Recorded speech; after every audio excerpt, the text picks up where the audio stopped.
we should never allow our ego, our perception of image of ourselves get in the way of blessing and a miracle God is about to do in our life. We should never allow it.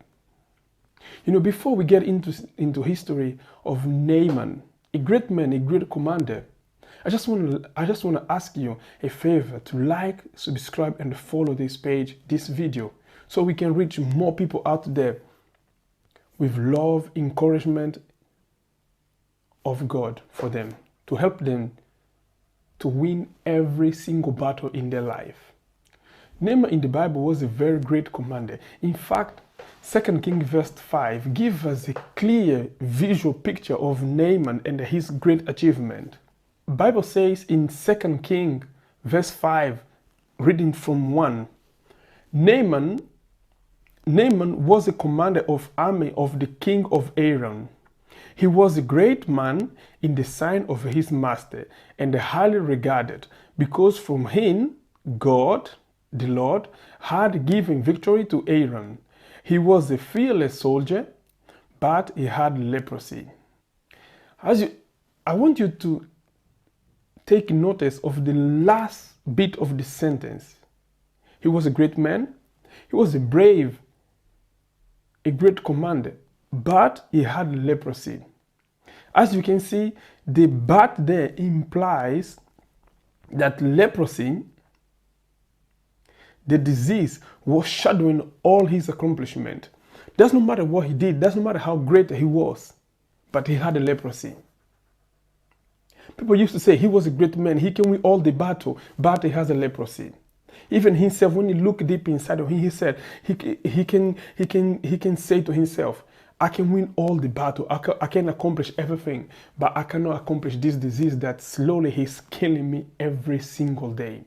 And back then, does no matter how rich, how powerful, how successful you are. If you had a leprosy, you were considered outcast. In fact, you were considered worse than outcast. Naaman was a rich man, was a powerful man. He had a place of influence in the kingdom. He used to sit together with the king. So he had all the money, all the power, all the ability, opportunity to heal himself. I can see that he went to the best hospital, to the best doctor. He did everything that he could do. And he was tired of being ashamed of himself. He used to cover his face, cover all his body, so no one can say what he was hiding. Despite of being one of the greatest in that time, for everyone out there, but for him himself, he was dying slowly, suffering every single day and night. Not just him and his wife. They were struggling together because of that disease. But if you continue reading, there was a little girl that was living in the house of Naaman and his wife. The little girl was a slave. She was there to help his wife with daily chore. And even the little girl, she saw the suffering that this man was going through. Even being a slave, she reached out to his wife and said, if my master would see the prophet who lives in Samaria, he would heal him of his leprosy.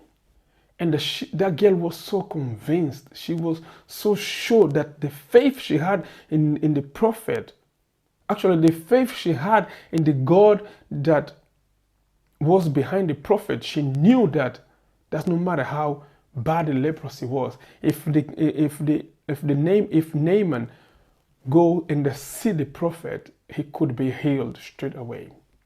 Naaman did everything, spoke to the king sent letter to another king, and he did all the preparation, and the Naaman started traveling to go and see the prophet to be healed. But one thing that caught my eyes when reading this story is that his attitude, even though he was looking for the healing, but his ego, his self-perception of himself was taken away, was a barrier stopping him to see the miracle, to receive the blessing God was about to do in his life. Look his attitude, the way he was conducting, behaving himself, his self-ego when he arrived at the house of the prophet. Naaman went in his house and stopped at the door of Elisha's house. Elisha sent a message to say to him, "Go, wash yourself 7 times in the Jordan, and your flesh will be restored, and you will be cleansed." That was a very simple instruction. Bath yourself 7 times, and you are healed. And it's not just healed temporary, healed for life. Bath yourself 7 times, you are healed. You know, prophet never told this man that you need a blood test, you need a scan, you need to take all the prescription, you need to buy medication. It was a very simple instruction for him. Go bath yourself 7 times in Jordan River. Very simple. A treatment instruction was very simple, but it was effective because the doctor that was behind the healing was the doctor of all doctors. But Naaman went away angry and said, "I thought he would surely come out to me and stand and call the name of his Lord, wave his hand over the spot and heal me of my leprosy." You can see his attitude. He was not just looking for healing. He was looking for things outside of healing. Because when you're suffering, when you're struggling, does not matter what people tell you. You do it because you're looking for healing, especially when the healing comes from God. And in his position, he went to all the doctors. He went to all the hospital. And he could not find the healing. And the leprosy was the only thing that was stopping him to fulfill and live his full life of happiness and enjoyment, because he was a self-made man. He was a great man. But because of leprosy, all his achievement was worthless, was pointless. And look how he was demanding what he was requesting. Look what he said. "Are not Abana and Pharpar, the river of Damascus, better than all the river of Israel? Couldn't I wash in them and be cleansed?" So he turned and went away in a rage. Yes, they can be the best river in the world, but the healing was not in them. The healing was in the river that God himself chose to heal you. You know, you can go to the best doctor, you can take the best medication, but if the hand of the God is not in that medication, there's no healing. Because God handpicked the healing, the blessing, the change in your life. Just wait and see and accept it. It may not make sense for you. It may not make sense for me, but accept what God has for you. You know, Naaman, he wanted a water, he wanted a river to match his social level. He wanted a river to match his qualification. That river that he can see his name. That when people hear, when people find out that the river he washed, they can reflect, "Oh, Naaman was this man, and he washed in that river." So he could not associate himself with the dirty water of Jordan River.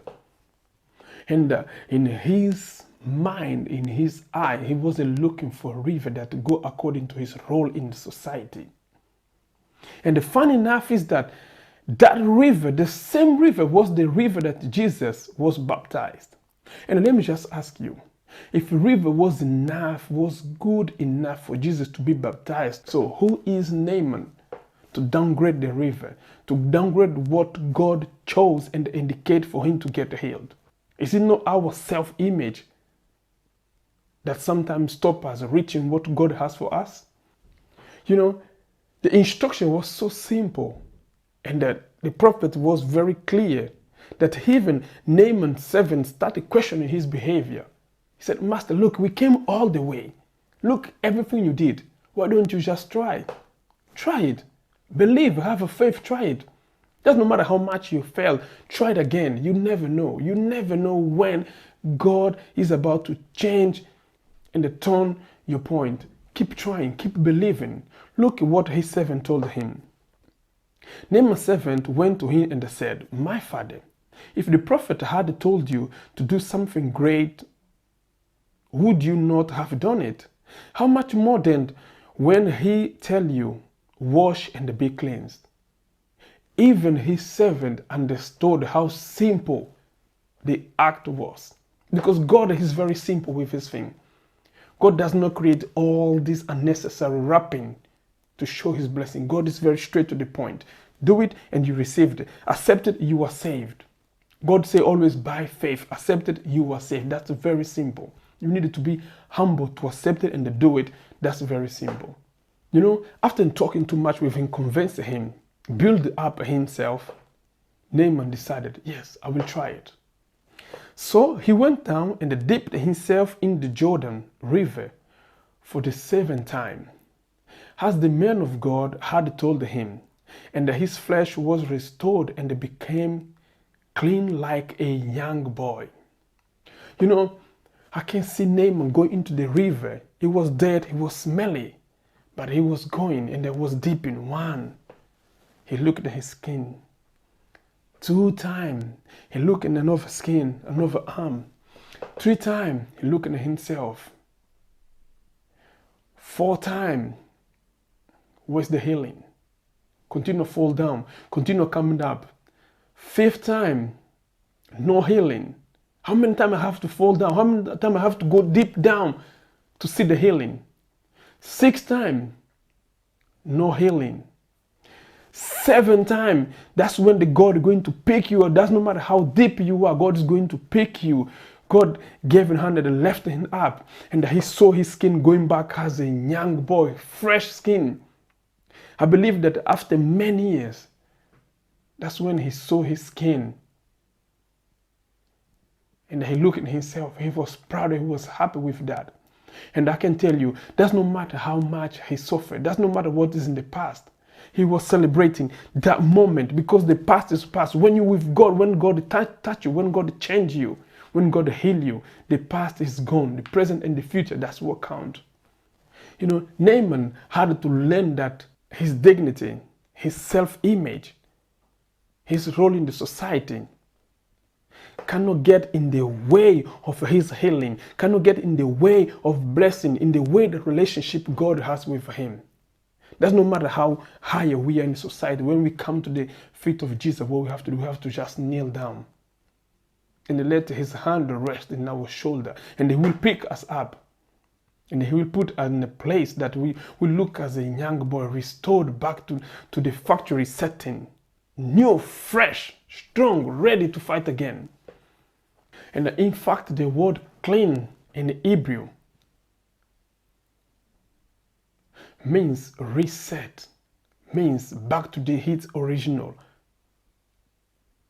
back to when God created him, and he was so clean. All the marks, all the bruises of leprosy was gone. He was a new man. And Naaman was so happy. He was so changed. He was so deep down with himself, with God.